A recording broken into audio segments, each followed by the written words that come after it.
December 21st, 1944, near Bastogne. Snow settles across the Ardennes in slow, measured flakes. It hides shape and distance, turning forest, road, and steel into one surface of quiet white. The air freezes breath on contact. Ice coats every exposed surface. Nothing moves. Private Daniel Harlow stands inside his M3 half-track, boots locked against the metal floor. His hands remain inside crude winter gloves, stiff leather creaking as he adjusts his grip.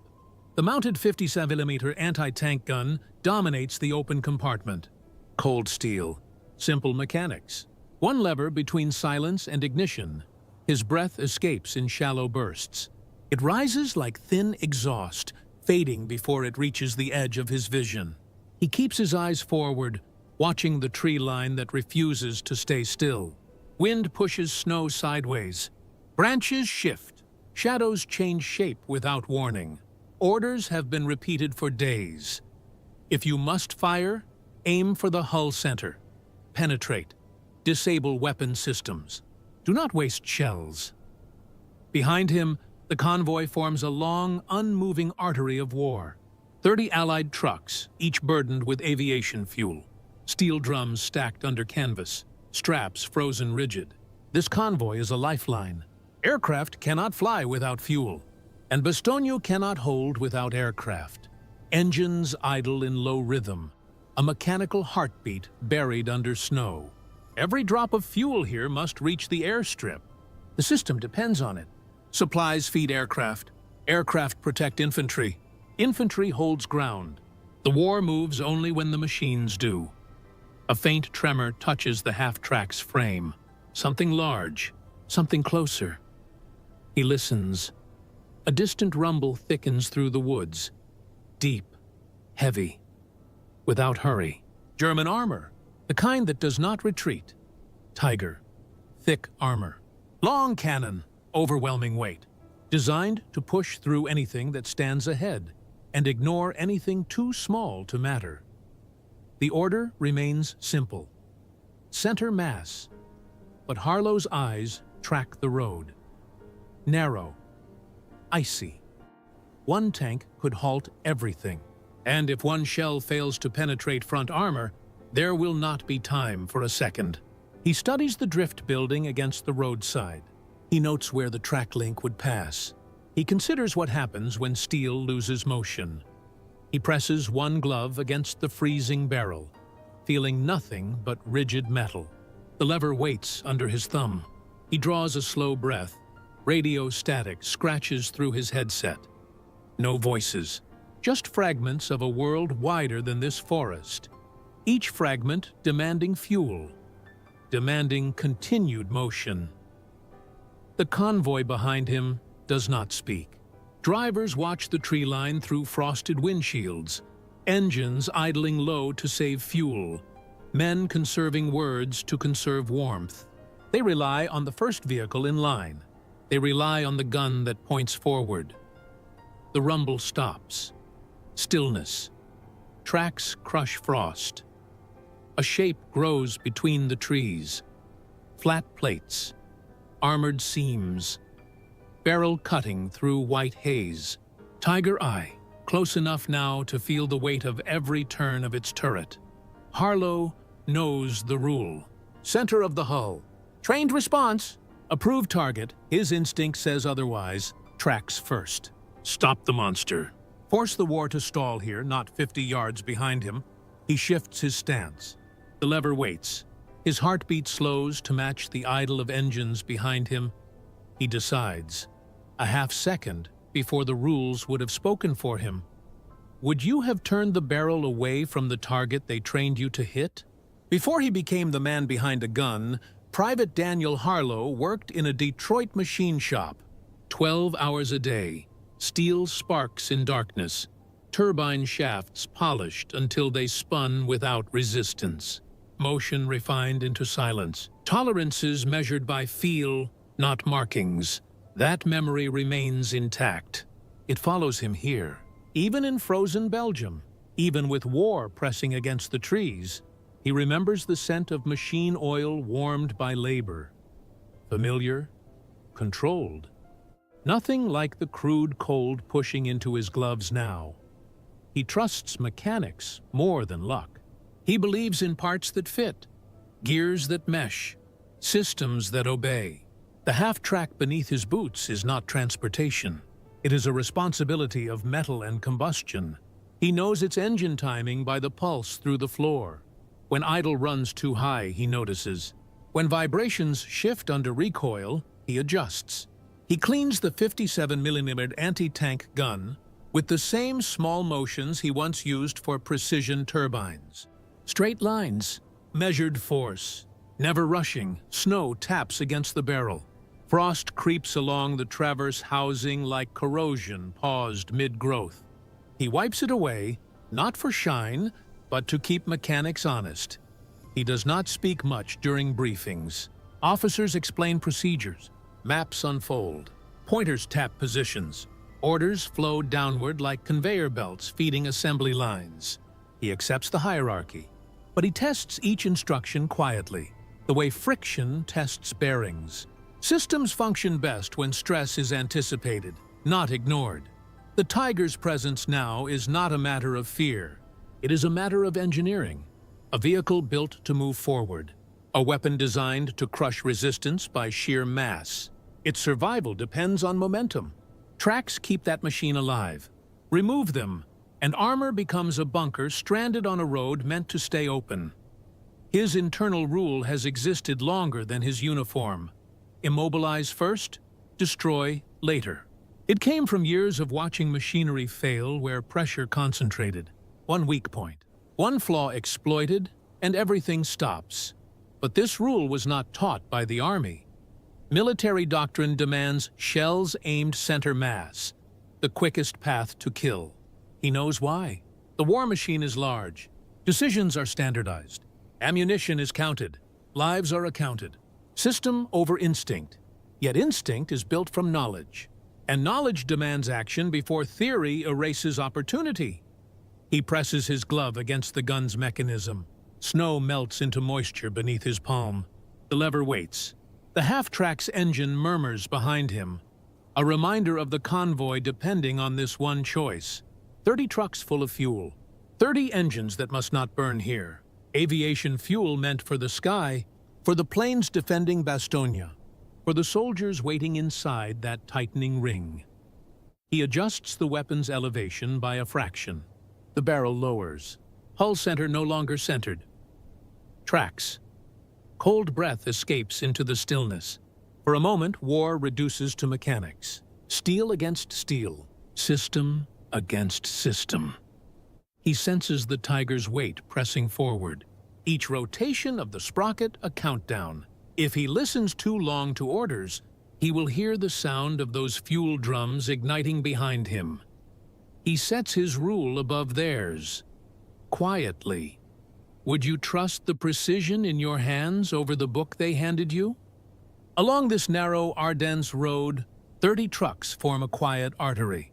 Engines idle in low rhythm, exhaust drifting into cold air before vanishing.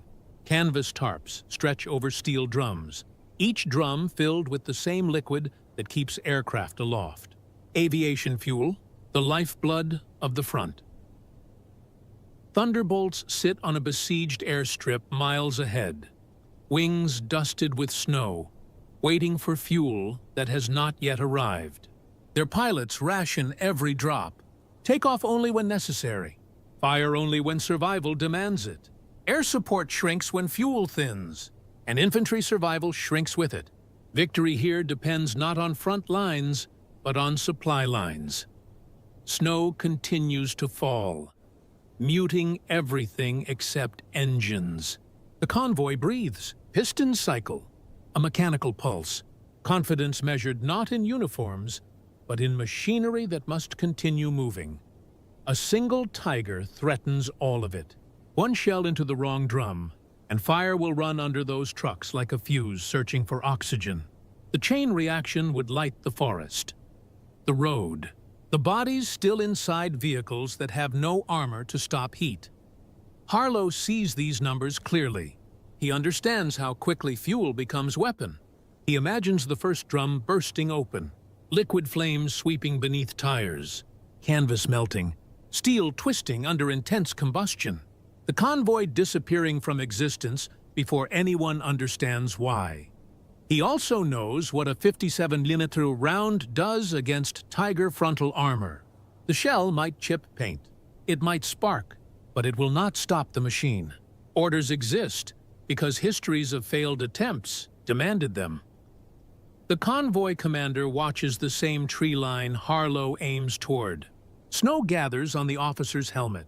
He presses binoculars close to his face, breath trapped in glass, then lowers them again. Vision fails. The forest remains a wall of white and suspicion. No confirmation, no denial. Just waiting, silence expands. Except it is not silent.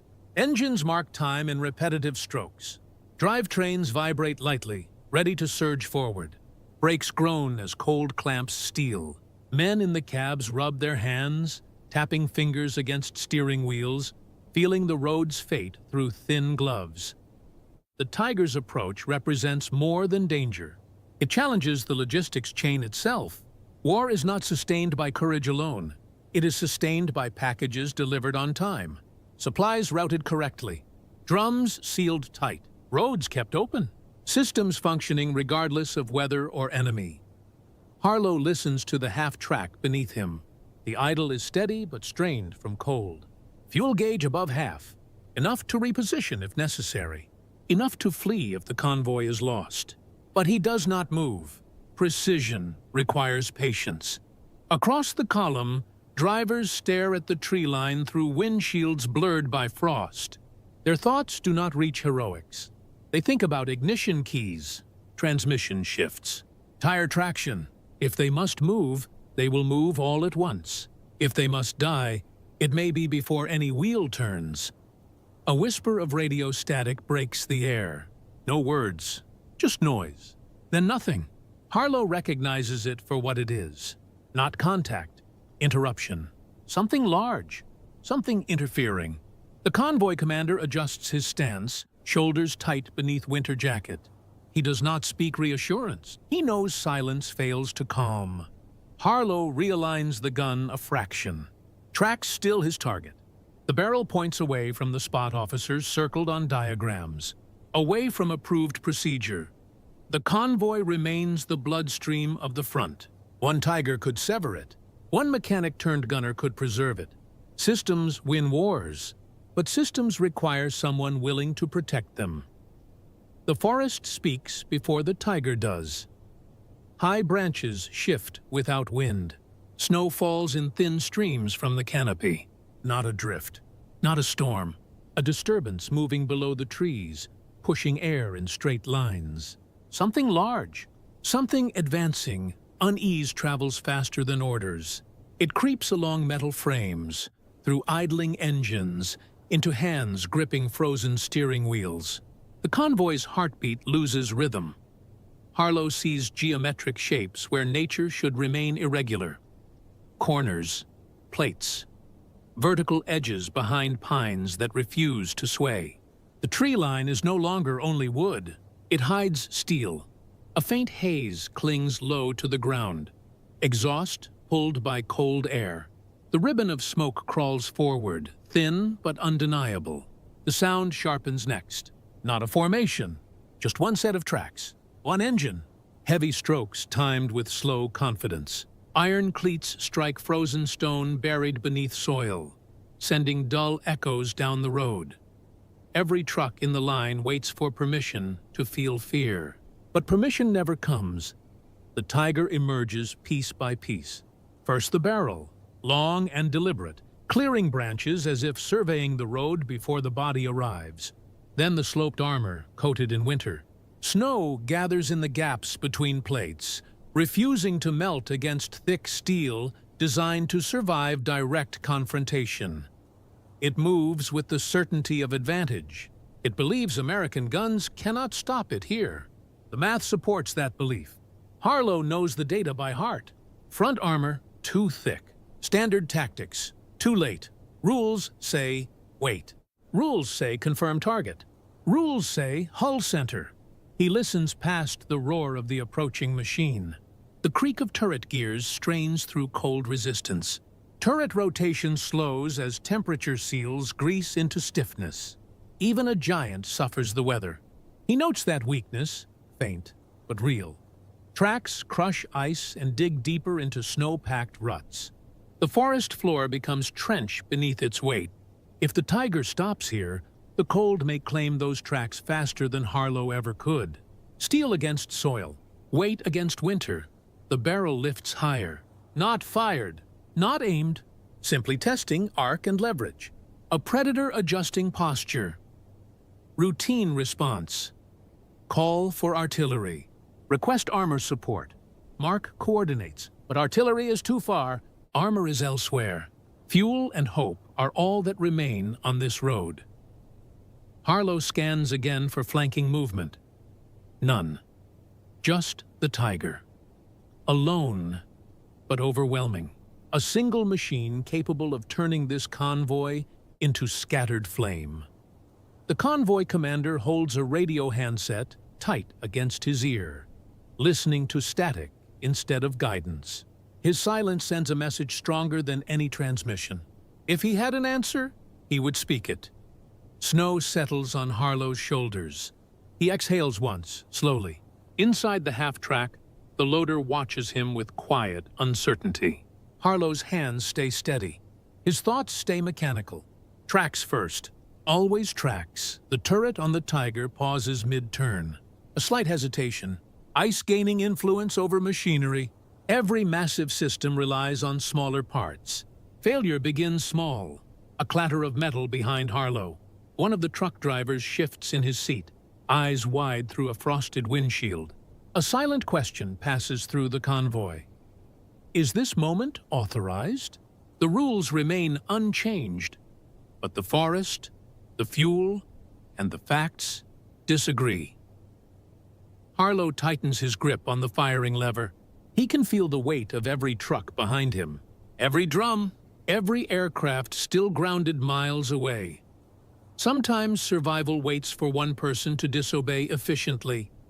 Would you hold fire until permission arrives, or act before the road disappears? Harlow repeats the checklist inside his head, each instruction a barrier built to prevent mistakes. Wait until the Tiger clears the tree line. Aim center mass, fire once. Confirm penetration, fire again. Withdraw if ineffective. Procedures assume the world cooperates. Machines rarely do. He watches as the Tiger angles slightly left, lining its cannon toward the lead fuel truck. Optics flash once in morning gray, glass catching light with clinical accuracy. That moment reveals intent, not random patrol. A target selected. The convoy's destruction is now a matter of seconds measured in steel. Harlow shifts his stance, barely moving. The ground transmits vibration through his boots. Tracks compress deeper into frozen soil. Weight distribution changes. More mass forward. Shock absorbers under strain as incline rises a few degrees. Mud hardened around sprockets creates friction points the Tiger cannot ignore. He sees the machine, and machines obey constraints, no matter how thick their armor. His sergeant crouches low near the hull. A breath escapes before words. Hold. The single command stops everything. Harlow's throat tightens, not from fear. From delay, snow continues to fall. Small particles cling to the barrel of his gun. Frost grows along edges of the mechanism. The trigger linkage feels like cold law beneath gloves. Rigid, unbending, written by someone far from this road. The Tiger's engine revs once, deeper. A mechanical growl that announces intent without hesitation. Harlow imagines fire running under trucks, canvas disintegrating, aluminum drums rupturing, aviation fuel becoming storm, drivers trapped inside cabs built for transport, not protection. Machines meant to push the war forward, becoming the spark that burns it backward. His instinct repeats quietly, mechanically, like a gear finding its tooth.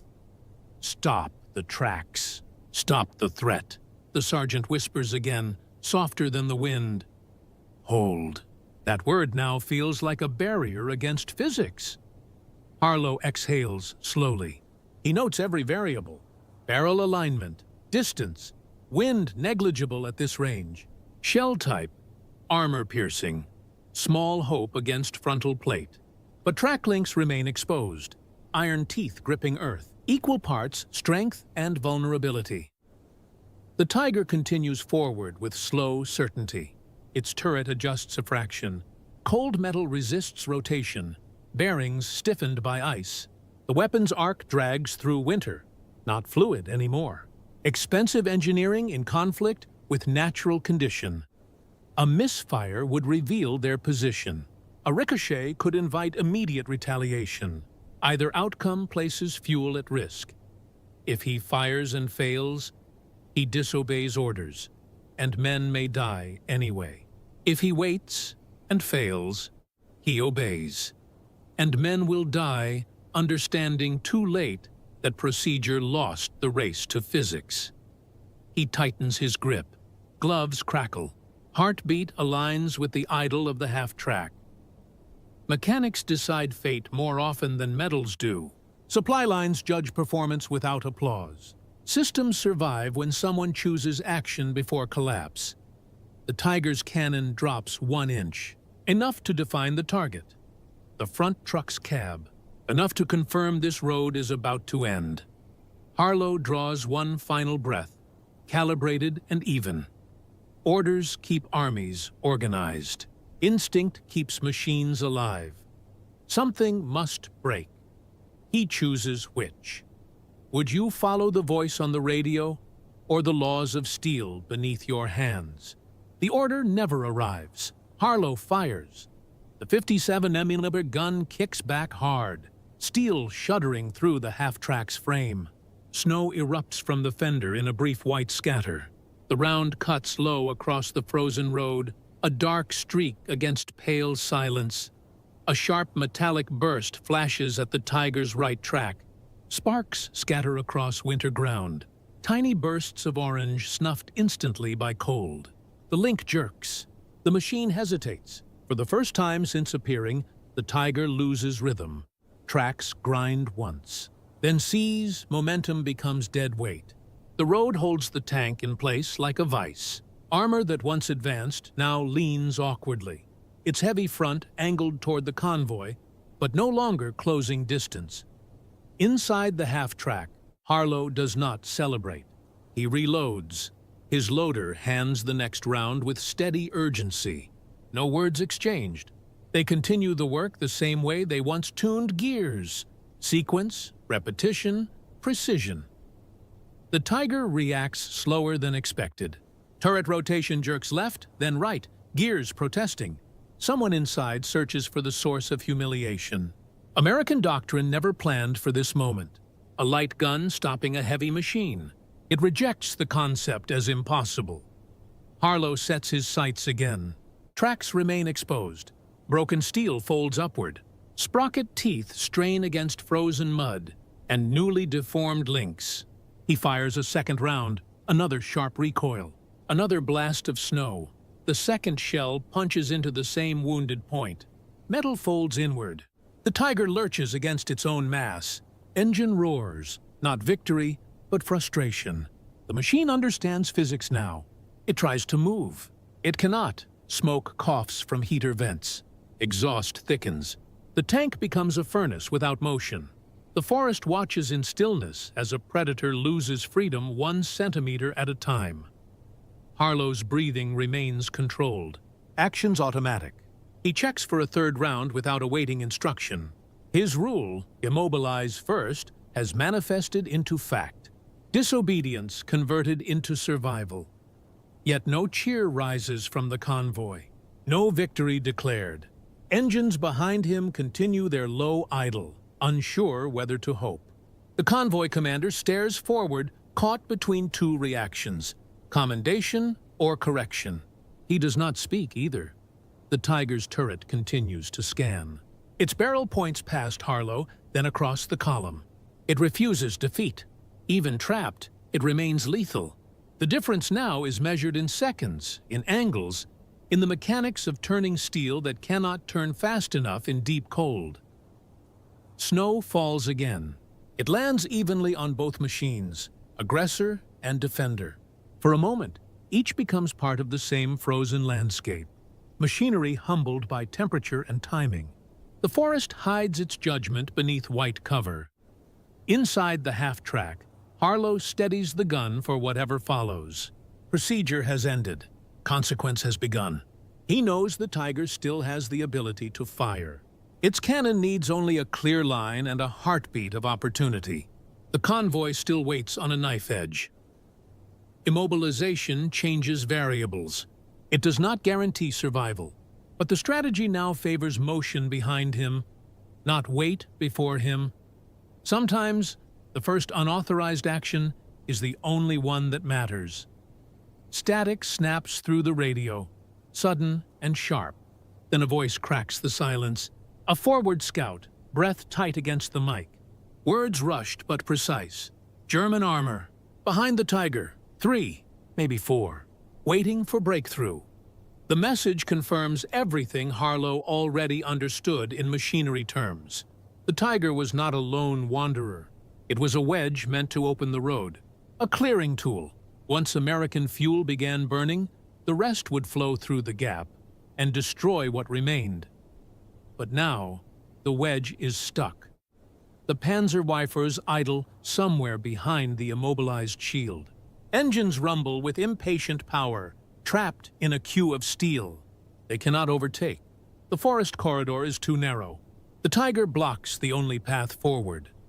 German voices echo between pines, muffled by distance, sharpened by tension.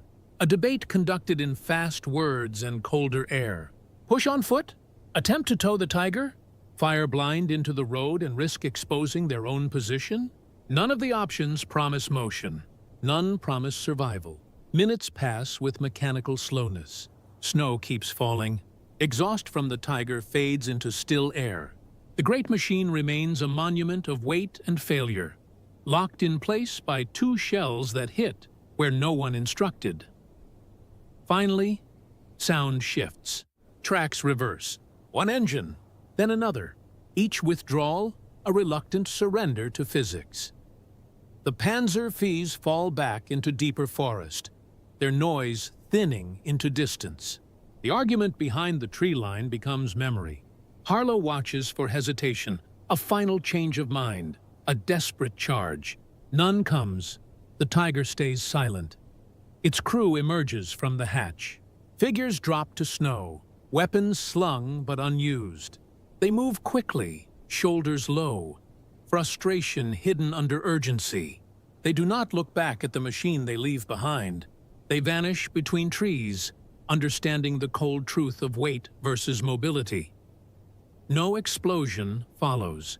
No ammunition set to deny capture. The machine is left standing, a crippled giant without purpose. The forest resets. Wind drags fine powder off branches. Engines behind Harlow breathe easier. Drivers in their trucks relax trembling hands against steering wheels.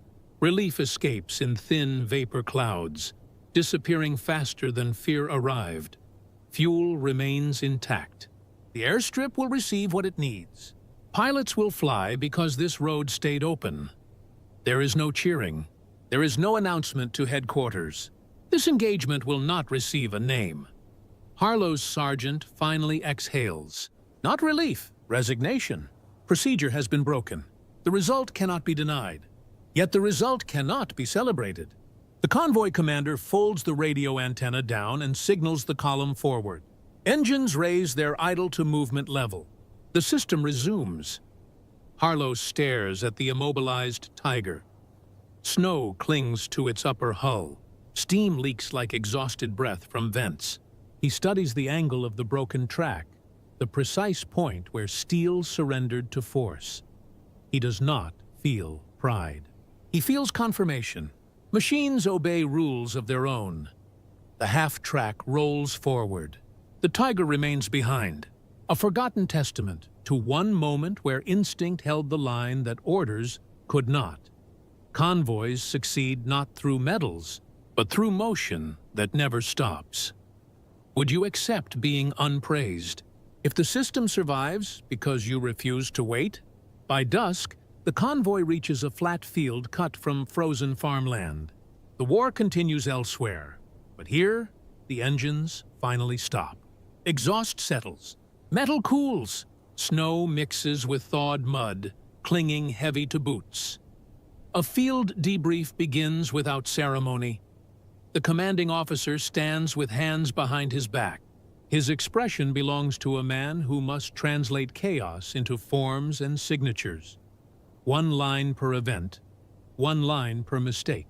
He looks at Harlow once, then returns his focus to the vehicles as though cause and effect should reveal themselves through steel rather than men. Harlow waits in silence, gloves removed, hands red from cold and recoil. On paper, the list is simple. Disobedience, unauthorized fire, ammunition spent without command. In practice, the convoy remains alive, fuel intact, mission unchanged. The officer steps toward the half-track, boots pressing ice into soil. He examines the breech of the 57mm gun, gloved fingers tracing scorch marks where shells left urgency behind. He does not ask why Harlow fired. He does not ask how. He already knows both answers conflict with established procedure. The officer closes the breech carefully. The sound clicks into the still evening like a line drawn under a sentence that will never be spoken aloud. He checks the recoil assembly, but says nothing about the Tiger now stranded miles behind them. No praise, no reprimand, just a silent accounting of a result achieved through a method not authorized. The day enters record with no annotation of why success occurred. A field log will show only numbers, trucks delivered, personnel present, ammunition remaining, no losses. The missing entry, the one that tells how this road stayed open, remains inside the minds of those who watched and those who acted. Harlow receives a single nod. Not a reward, not forgiveness, just confirmation that the system recognizes function even if it cannot reward deviation. The convoy commander looks away before the moment becomes acknowledgement. The debrief ends. Men disperse to vehicles for routine checks. Destiny returns to simple tasks. Cleaning rifles, covering engines, adjusting straps over fuel drums. Duty shrinks back into maintenance. The war machine breathes through continued logistics, not celebration. Harlow climbs into his half-track. He removes frozen mud from the recoil guides using a cloth worn thin. Grease smudges darken his fingertips. The metal responds smoothly under his attention, as if nothing earlier had challenged its design. He wipes the barrel clean. He checks the linkage twice. No words needed. Tomorrow, the Tiger he stopped will be stripped by mechanics who never saw it move. They will count the broken links, inspect bent metal, calculate what force was required to hold a giant still. They will learn from the failure without knowing who caused it. Systems will improve. Convoys will keep moving. No medals required. The officer returns to his papers. Harlow returns to his maintenance. The war returns to the system that wins it. Supplies delivered on time. Night tightens around the field. Men grow quiet beside their machines. Silence reclaims authority. In logistics, victory is measured in motion that never stops. Would you accept a silent nod as the only record of a choice that kept the war alive? History records what happens, not what almost happened. Convoys arrive as scheduled. Fuel offloads to drums, then wings. Thunderbolts lift into gray sky again, engines fed by motion that never halted. Infantry holds their perimeter. Pilots trust ground crews who trust supply lines that stretch further than any one firefight. No paperwork traces the threat that vanished in the forest. No official credit travels with the column. Maps expand cleanly, showing progress without hint of where collapse nearly began. The war machine continues forward, unaware of the adjustment made by one enlisted mechanic with cold hands and sharper judgment. Harlow lies in his bunk that night. The half-track rests beside him under a tarp pulled tight, the barrel cleaned and covered. He listens to wind fracture against the walls of the field tent, but inside, the engines of the convoy sleep in synchronized silence. He understands his war is maintenance, a constant battle against friction, in metal, in orders, in doubt. Routes cleared before danger arrives, engines repaired before breakdown, ammunition ready before threat. The greatest victories are the ones no one notices. Machines carry the burden of change. Men keep the machines moving. Somewhere, scouts mark the abandoned Tiger's position for retrieval and study. Another crew will dismantle its armor, measure damaged track links, and learn how vulnerability hid beneath weight. They won't mention the gunner who saw exposed mechanics instead of invincible steel. Snow continues to fall over the impact site. The forest buries the evidence of logic applied under fire. Daylight will find only tracks, prints, and a frozen machine humbled by cold and calculation. The Tiger's failure becomes archived metal, not a memory. Orders remain the same. Convoys roll again in morning. In a different section of the line, another American gunner repeats the instructions Harlow just broke. Hull center, save ammunition. He rehearses a doctrine written from distance, by men who measured armor thickness, but not terrain or timing. Elsewhere, a young mechanic shoulders a weapon he knows better as a machine than as a symbol. He trusts torque values and load stress more than pages of printed procedure. The moment will come when he sees something the rule book did not predict. Quiet decisions, invisible until absent, protect the system that wins wars. Fuel travels farther. Engines run longer. The front holds. Victory in mechanized war belongs to those who keep machinery reliable, routes open, and consequences contained before they spread. It belongs to men who remove one threat so thousands of others can continue their work unnoticed. Harlow closes his eyes. He does not wait for acknowledgement. He does not expect retelling. He only expects another convoy. In stillness, he knows his action preserved the rhythm of war that depends on uninterrupted supply. This is the kind of contribution the archive forgets while the system remembers. A correction without headline, a prevention without witness. The trucks will move again at dawn. Would you stop one machine so an army of them could continue? March 12, 1944, near Cassino, Italy. Dawn broke pale and slow through low mountain fog. The light barely reached the depot yard, where mud swallowed boots, and the air carried the distant hum of artillery buried somewhere in the haze. Inside a corrugated tin shed, Corporal Frank Dwyer worked in silence, his breath visible in the cold. On the bench before him sat a stripped gear housing from a 3-ton GMC truck. The steel edges were worn smooth from overuse, teeth sheared under load. He turned the piece in his gloved hand, tracing the brake line with a mechanic's precision, already knowing it could not be repaired. Behind him, 40 trucks stood in neat rows, motionless, waiting. Their windshields were streaked with dried rain and oil, canvas covers stiff with frost. Fuel drums lined the walls like dormant artillery, each marked for units that hadn't received a delivery in days. The depot log said, awaiting shipment. But the convoy from Naples was 5 days late, and every hour of silence meant fewer shells reaching the line, fewer bandages to the hills. Orders were explicit, no improvisations, no scavenging from other units. Every part accounted for, every tool signed out, every movement logged. The war ran on paperwork as much as on gasoline. Dwyer had memorized the forms, replacement requisitions, delay notices, maintenance denials, all stamped, filed, and ignored. Yet the sound outside the depot walls was changing.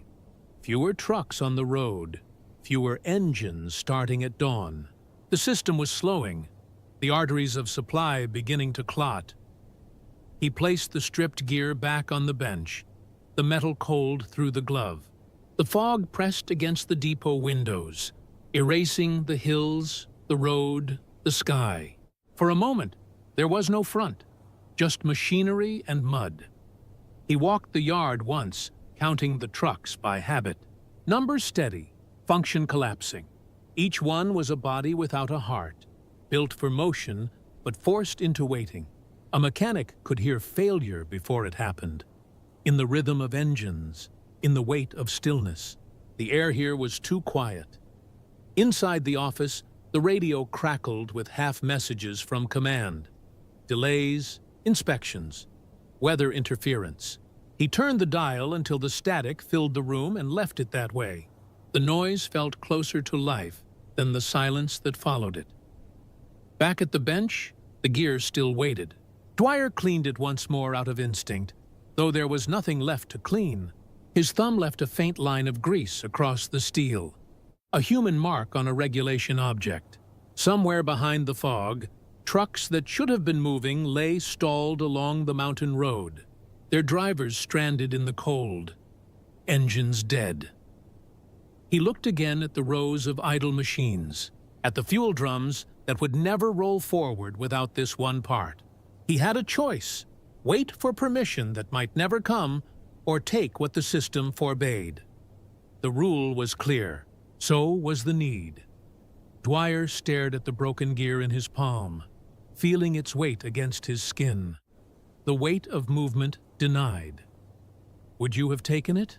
Frank Dwyer came from a steel town in Pennsylvania, a place where mornings began with the hum of furnaces and the sound of freight wheels biting into rails. Before the war, he maintained locomotives that hauled coal through the Alleghenies. Machines that exhaled heat and ash like living things. Their movements had rhythm. Their faults had pattern. He understood them. In that world, precision was loyalty. Tighten every bolt twice, count every piston stroke, measure by sound when the gauges lied. It was an order he trusted more than words. When the draft called, he carried that same method into the Army. Motor Transport Corps, 5th Depot Company. No speeches, no ambitions beyond the checklist. He worked alone in engine sheds and open fields, sleeves rolled, cigarette left to burn itself out. The others called him clockwork. It wasn't mockery, it was recognition. He fixed what stayed fixed. He didn't raise his voice or waste sentences. Orders went in. Results came out. The war changed the rhythm. Convoys replaced trains. Roads replaced rails. Noise without schedule. Movement without certainty. He found himself listening to trucks the way he once listened to locomotives. By tone, by tremor, by the small shift in vibration that warned of failure.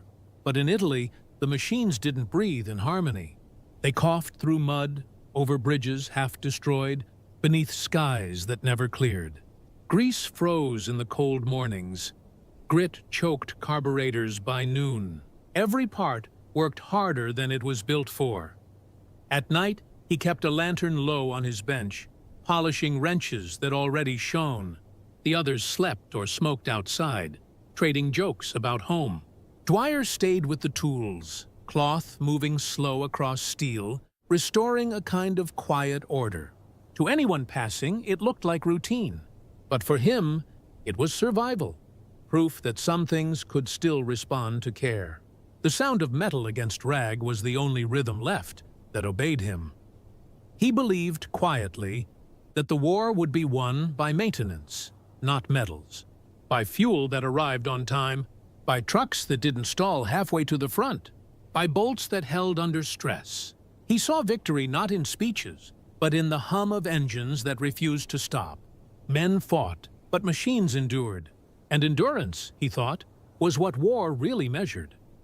By March of 1944, even that belief began to strain. The backlog at Casino had turned his precision into frustration. He still counted rotations under his breath, but the numbers no longer reached their expected end. Orders arrived late. Shipments vanished. Each delay turned the depot quieter, heavier.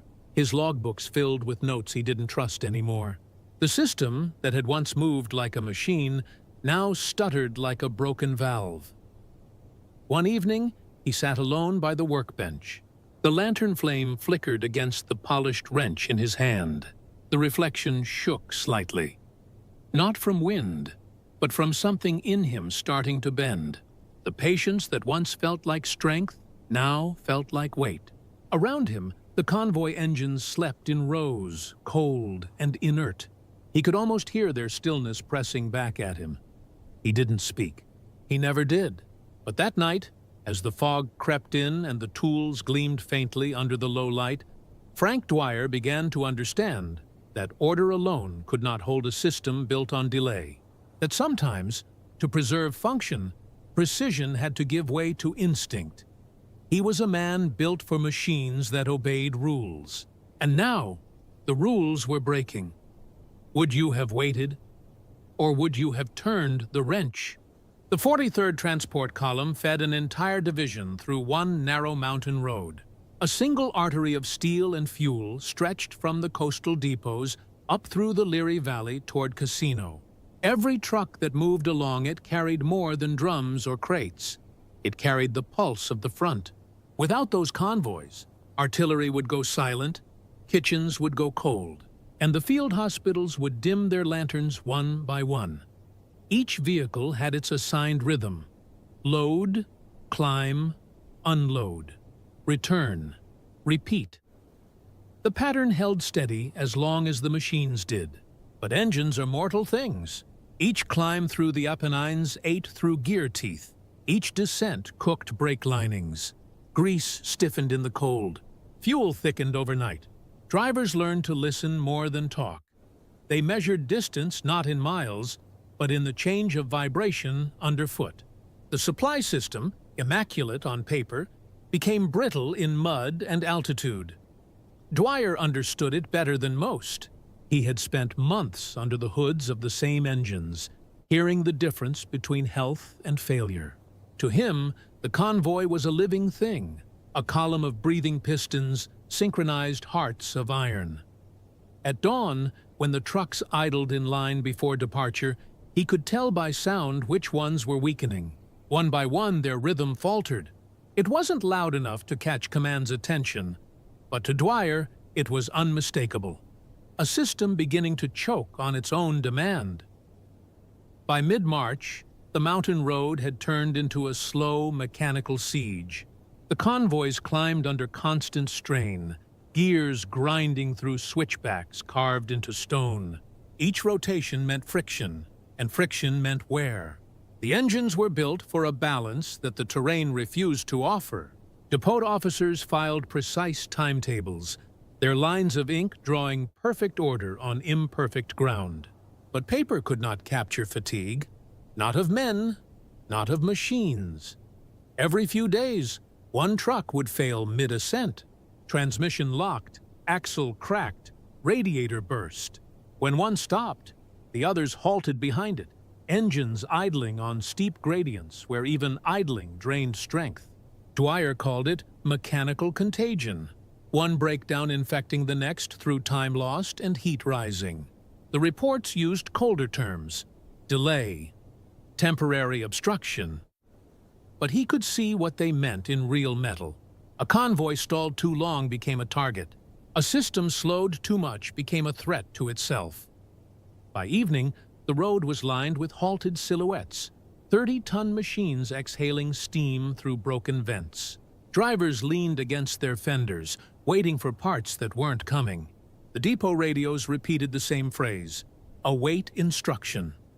No one mentioned that the next division on the line was rationing fuel by the hour. Dwyer kept listening. Each morning, the first trucks to move carried the same strain in their tone. The transmissions whined unevenly, a chorus of failing lungs. The column's heartbeat had changed. The logistics line, once steady as a clock, now pulsed in fragments. He noted it quietly in his log. System degradation. Audible.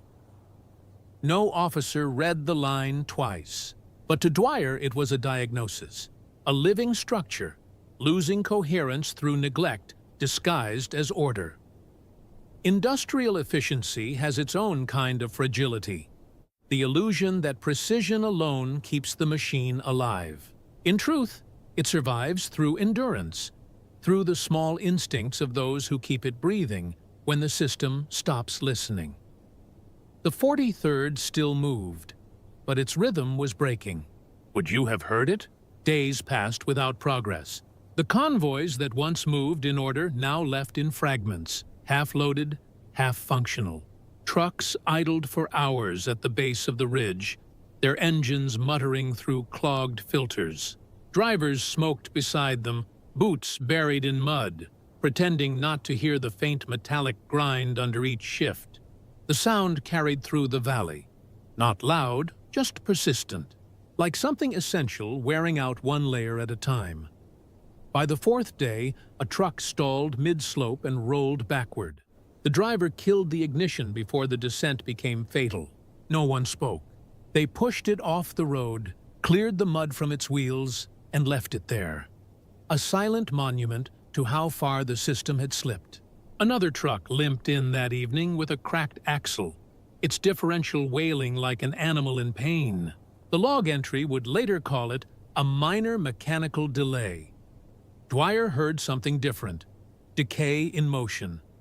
He worked through the night, grease up to his wrists, lantern light flickering across disassembled parts. The depot's air smelled of fuel and wet iron. Every wrench movement felt heavier, not from effort, but from futility. The supply officer came by twice, clipboard in hand, repeating the same reassurance. Replacements en route, Naples confirmed. Orders intact. Dwyer only nodded. The truth didn't need argument. It was already visible in the oil that had thickened to sludge, in the cracked washers that no longer held their seal. Entropy is not an event. It is a tone, a pitch that deepens day by day until the system no longer remembers how it sounded when healthy. Dwyer could hear it everywhere. In the uneven idle of the engines, the scraping of gears that once meshed clean, the sharp hiss of leaking pressure valves. None of it was catastrophic, but all of it was converging. The depot officers blamed the cold, the terrain, the mud, but Dwyer recognized something slower, bureaucratic. Maintenance requests unfiled, shipments rerouted, decisions postponed, the kind of erosion that begins in paperwork and ends in silence. Nights grew colder. The men stripped engines for warmth, lanterns hanging from exhaust pipes to thaw frozen grease. They scavenged scrap for washers, used tin from ration cans to replace missing pins. The depot, once a place of rhythm and rotation, had turned into a graveyard of half-alive machines. Tools clicked in the dark, echoing off fuel drums. Somewhere beyond the shed walls, trucks idled in low harmony. Not a convoy anymore, just fragments of one. Dwyer kept working. He no longer checked the clock. The sound of decay had replaced time itself. Then, during one of his late inspections, he saw it. A crate buried beneath torn canvas and frost-warped labels. The stenciling was still legible. Transmission gear set, Model 353, Unit B17. Not his unit, not his right to open. But inside could be the exact gears that would bring the convoy back to life. He stood there for a long minute. The sound of wind moved through the depot walls, faint but constant, like the system breathing through its last working valves. The rule was clear: unauthorized requisition, disciplinary charge. Yet in that frozen silence, the question became mechanical. A calculation of loss versus motion. He didn't move. Not yet. He only listened. To the failing pulse of the trucks outside, to the thin creak of the unopened crate. The system was dying slowly, and all it would take to save it was one broken rule. Regulations forbade cross-unit requisition. Theft, even for function, meant court-martial. But by March 1944, rules carried less weight than motion. In a war of fuel and steel, Stillness was the real crime. Dwyer knew it. The depot's law existed on paper, but his world revolved on gears. He read the form again, tracing the blue ink of the stamp with a thumb still black from engine grease. The crate lay half-buried under canvas, marked for an armored battalion that hadn't sent a truck north in weeks. Its seals were intact, its address untouched. 40 vehicles waited outside, engines cold, their silence forming a kind of accusation. He weighed the decision like a mechanic, by load, by cost, by friction. To obey meant paralysis. To act meant violation. The depot's rhythm had collapsed under its own precision, and the only sound that mattered now was the hum of an engine that refused to die. Dwyer leaned against the crate and listened. From somewhere in the distance, thunder rolled through the fog. It wasn't weather. It was artillery, faint, rhythmic, steady. The front was still fighting, which meant the trucks had to move.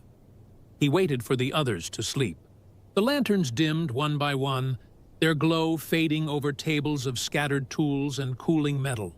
The depot floor creaked under his boots. In the far corner, the crate waited, silent, patient, as though aware of its own forbidden purpose. He hesitated once. The moral line was clear. The system had drawn it for him, but the system had also stopped feeding itself. He reached for the crowbar. The sound it made breaking the first nail was small, almost polite. He stopped, listening for footsteps. None came. The next nail groaned out of the wood. The crate gave way. Inside, rows of steel gears, perfectly machined, each one coated in preservative oil that gleamed under the lantern's trembling light. The sight was not triumph. It was obligation. He wiped his hands on a rag and began sorting by size, matching each to the trucks he knew by sound alone. The pattern of their failures was already memorized in him. Outside, fog rolled across the depot yard. The horizon flickered faintly where the front still burned. Dwyer worked without pause, replacing the stripped gears with the stolen ones, metal sliding into alignment like a body taking breath again. The silence broke only for the slow click of his wrench, each turn an act of defiance that felt less like rebellion and more like repair. Not of one machine, but of the line itself. He knew discovery was certain. Paperwork would expose him before dawn. The officers would call it unauthorized requisition, and they'd be right. But at that hour, under that fog, authority existed far from where the work was being done. He kept tightening, checking, reassembling. When the last engine turned over, the sound carried through the depot. A low, complete vibration. One truck alive, then another, then another. Industrial systems depend on faith, that rules will hold and parts will arrive. But faith, in war, travels slower than fuel. Dwyer didn't pray. He acted. By first light, the convoy was already forming again, exhaust drifting through the fog like breath returning to a body. He wiped the grease from his hands, folded the broken seal into his pocket, and looked at the road ahead. Somewhere out there, men were waiting for supplies they'd never know came from one man's rule, broken in silence. The rule existed to protect order. He broke it to preserve movement. He worked under blackout cloth, hands steady, movements mechanical. The depot was silent except for the soft drag of metal on wood. Dwyer pried open the crate, each nail pulling free with a small, deliberate sound. Inside lay precision-cut gears, factory fresh, coated in thick grease that still held the faint chemical scent of Toledo steel. They were stamped clean. Serials, lot numbers, inspection marks, all perfect, all belonging to someone else. He didn't look for permission. He looked for fit. The parts gleamed faintly in the lantern light as he set them into the worn housings, one by one, ignoring the mismatched numbers etched into each piece. Grease mixed with mud and bloodless sweat until it left a dark human signature across the steel. Each movement was slow, exact, final, the kind of work that feels like prayer. By 03:00 hours, 10 trucks stood ready. Their engines hadn't turned in days. He climbed into one, pressed the ignition, and held his breath through the hesitation. The starter caught. The sound filled the depot. A full, clean hum that rolled through the concrete walls. A second followed, then a third. Each one came to life like a lung finding air again. The other mechanics woke without words. They watched him work, then joined in without asking. Bolts tightened, oil lines sealed, covers latched. The chain of silence became coordination. The convoy formed itself out of discipline older than orders. No salutes, no discussion. Just the rhythm of movement returning. By dawn, exhaust plumes drifted through the yard, thin and white against the fog. The engines idled low, muffled under blackout covers. A column of machines aligned in the gray, their breath steady. The air smelled of diesel and damp soil, the scent of function restored. No officer came to stop them. The depot clerk's log still read, awaiting authorization. The paperwork remained pure, but the trucks were moving, east toward the ridge where rations had run dry, toward men who would never know their supplies arrived on stolen gears. Dwyer stood in the exhaust haze, coat unbuttoned, breath steady. The fog folded around him as the last vehicle rolled away. He watched the column disappear into distance, each red tail lamp dim beneath canvas, carrying stolen order through sanctioned chaos. He had violated the system to keep it alive. The depot behind him was quiet again, untouched, unaltered, except for one missing crate and the faint smell of burned oil where the engines had warmed the earth. Industrial systems survive not through perfection, but through the few who refuse to let them stop. The rule was never designed for this kind of silence, where defiance became maintenance and theft became function. The paperwork would never name him. The convoy would never mention him. But for one brief dawn in Italy, the rhythm returned. He turned back toward the empty depot, lanterns still burning weakly through the fog. 2 nights later, the reports began to filter back through the static, sparse, delayed, written in clipped transmission codes that carried no names. The forward supply post, assumed lost to enemy artillery, had held longer than expected. The official explanation read clean. Convoys arrived before road freeze. Fuel delivery successful. Position stabilized. Nothing more. Somewhere beyond the mountains, those trucks had made it through.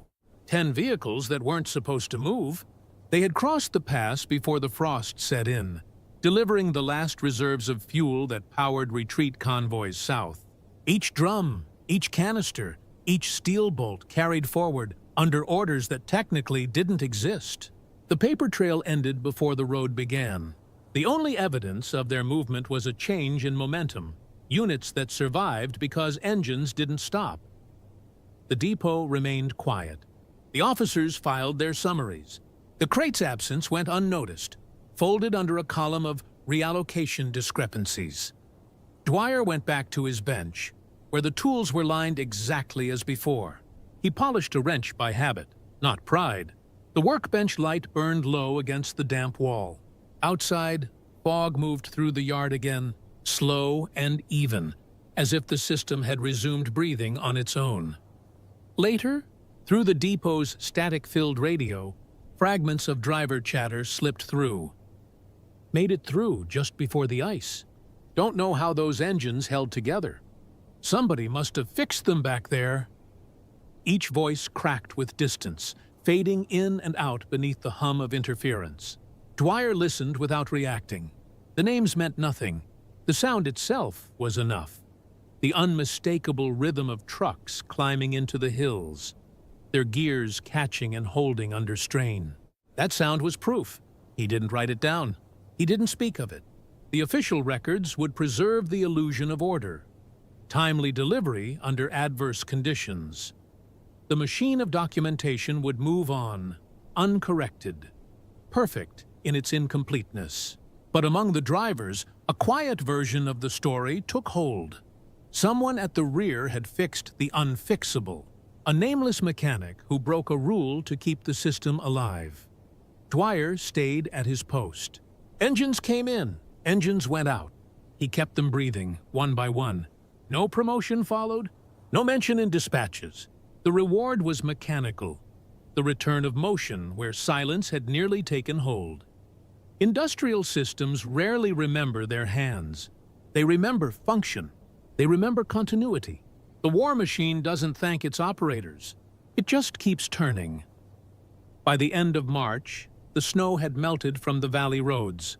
The convoy routes were cleared again, regulated, clean on paper. But in one small depot, under a roof stained with oil smoke, a man kept the rhythm alive, tightening bolts, counting piston strokes, and listening to the far-off murmur of trucks still running on stolen order. He looked up once, toward the faint sound of engines echoing off the distant hills. The noise was steady, precise, alive. It meant the line still held. Somewhere beyond hearing, men survived because steel kept turning. A week later, the inspectors arrived. Their convoy rolled into the depot before dawn. 3 jeeps, mud-streaked and official. The engines died, and with them, the yard fell into a hush too deliberate to be natural. Men straightened their jackets, wiped their hands, avoided eye contact. The sound of typewriters replaced the sound of wrenches. Dwyer watched from his bay as the officers unpacked their clipboards and carbon forms. Each one marked inventory reconciliation. The paper smelled of rain and authority. By noon, the missing serials had surfaced. Discrepancies between shipping manifests and depot counts. A crate gone, replaced with parts never requisitioned. The report phrased it cleanly. Unauthorized cross-unit transfer under investigation. No names yet, but the trail led toward the bench that still held the faint imprint of a crowbar. They called him in after dark. The office was small, the light harsh, the air cold. A single bulb swayed overhead, humming against the silence. Grease still lined his fingernails.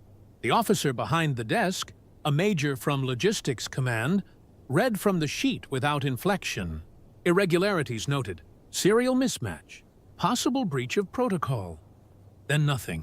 Just the rustle of paper and the ticking of a field clock on the wall.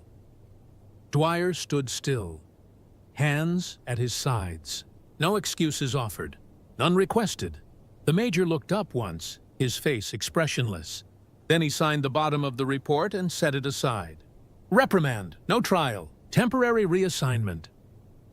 The words fell like mechanical instructions. In the silence that followed, both men understood the truth. The system required his violation to survive. It just couldn't afford to admit it. By morning, the auditors were gone. The depot returned to its rhythm, the sound of engines and tools filling the air again. The reprimand existed on paper, buried under a layer of procedural language no one would read twice. The fuel still moved. The convoys still rolled. The system had corrected itself, not through justice, but through utility. Dwyer went back to his bay. The bench was the same. The tools aligned exactly where he had left them. He wiped the surface clean and resumed work on a half-dismantled gearbox. Each turn of the wrench felt familiar, but the sound beneath it had changed. The trust replaced by understanding. Machines break from stress. Systems break from perfection. Both survive only when someone bends them. Later that week, the officer passed through the depot again. He didn't stop, but his gaze lingered. A brief recognition that traveled without sound. Acknowledgement within the confines of silence. Respect, contained within bureaucracy's shadow. The war machine continued, indifferent but functional. Reports balanced, engines ran, convoys departed. Dwyer remained where he had always been. Indispensable, uncredited, necessary in ways the system refused to name.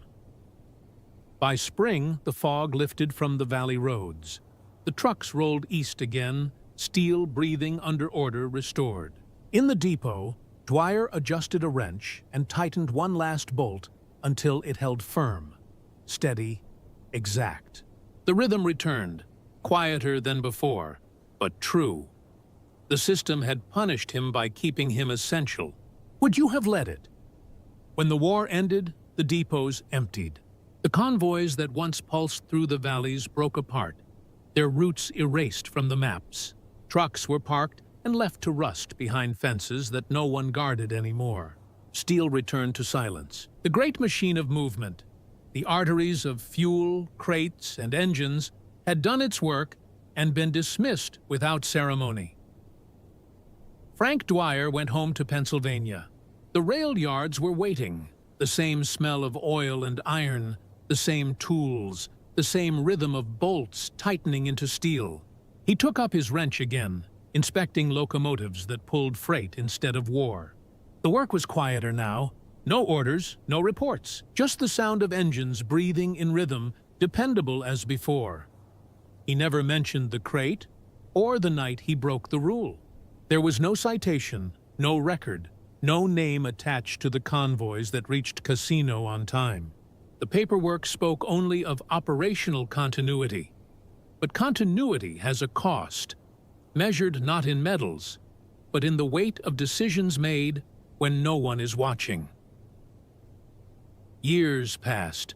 The war became archives and textbooks. The men who fought were remembered in parades and photographs. The men who repaired were not. Yet, without the ones who turned wrenches in the dark, no column would have advanced, no retreat would have survived.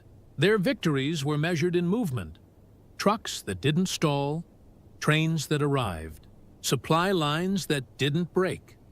Dwyer worked through the decades with the same precision he'd carried through the war.